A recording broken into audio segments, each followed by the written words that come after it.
As many as 1 in 6 people experiences fertility problems, and one Fredericktown couple knows that struggle all too well. They spent 20 years and hundreds of thousands of dollars hoping to one day become parents. Crystal Britt shares their journey, which has many bumps along the way. Do you want those artichokes? A typical night for Jeremy and Amy Harding. They've known each other most of their lives. They started dating when they were teenagers. Yeah, I was a freshman in high school, so I'm 99. They got married in 2005. They've shared many meals and the same dream. A child was always in our vision. Right away, they wanted to start a family. Unfortunately, my body said no. After multiple miscarriages, they turned to in vitro fertilization. IVF was terrifying.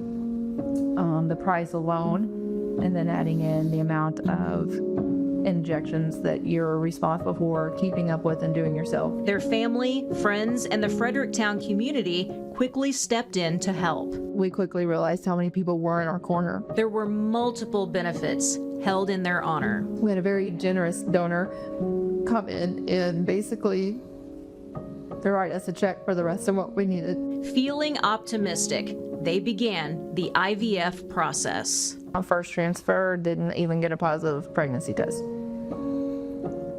So that was a punch in the gut, because we've already spent all our money. Another transfer was $4,500. The generosity continued. Had a family reach out to us, and their church wanted to help us with our next transfer. But more heartache for the Hardings. If we would get a positive pregnancy test, and by the time we could get 2 blood draws to make sure our levels were where they needed to be, like, they'd just be plummeting and it would already be gone. All of this money, all of this support that people had given us, and it was all like for nothing. Jeremy just couldn't bear to see his wife go through any more. I will not step foot in another fertility clinic, talk to another doctor. Like, I'm done, I can't do it. But Amy just couldn't give up. I never could not have that tiny little spark of hope. There was always a little bit of chance that something was waiting for us. It all led to the next step, adoption. You're highly encouraged to share your story if adoption is what you're looking for on any and every social media that you can. Amy posted their story, their dream of becoming parents. Someone reached out, a woman who said she was pregnant and couldn't keep the baby. Amy says she stayed in close contact with that woman right up into the day of delivery. There's a water broke. Like, we're out of here. They drove here to O'Fallon, Illinois, where the woman said she was in labor at St. Elizabeth's Hospital. She gave me all the details. Every hour the nurse was checking her. She'd give me those updates about... Like, very specific stuff, too. Very specific. They said they got to the hospital, sat in the waiting room, and started to get suspicious. So I get back to the nurse's station, and I don't know how they even understood anything I was saying, but thankfully they did. And they informed me that there was no woman there giving her baby up for adoption. No baby, just a made-up story. Why? Like, what did I do to deserve this? Have I not lost enough? They filed a police report and found out this same woman hurt many others too. But since they never gave her any money, the police couldn't do anything. She skinned us emotionally. Exhausted and defeated. But one more glimmer of hope.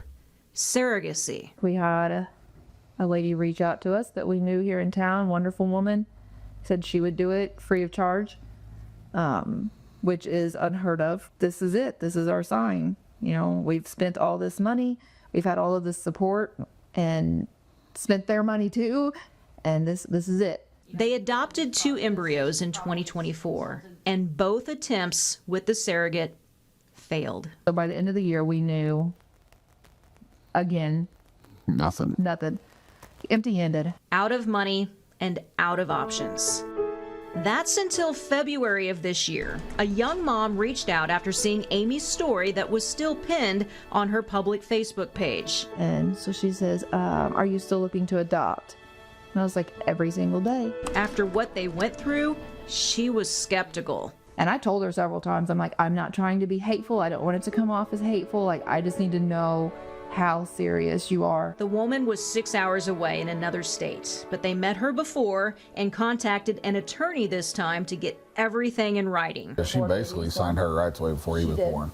The day came in June, a phone call. The woman was in labor. It's like, okay, what do I do to prepare for a baby? And what do I do to prepare for myself for not having a baby in a week? Like, what do I do? I was very unstable for a few days there. I'm like, I don't know what to do with myself. On the drive there, the baby was born. It's feeling so real. Yeah. And when they arrived, they met their son. Wow. But I couldn't cry. I had no tears whatsoever. I was just so mesmerized by him. I'm like, I don't know. I didn't even have words. I didn't have tears. I didn't have anything. I was just so in love immediately. 20 years of pain and disappointment all led them to this moment. The judge finally signed all of the papers on July 31st, and done. He's ours. John Luke Harding. His middle name serving as a reminder of what they went through and where they are today. Luke is from Luke 145. Blessed is she who believes in the promises he's made to her. He's now 5 months old and the light of their lives. His smiles are just out of this world. And it's everything I ever dreamed of.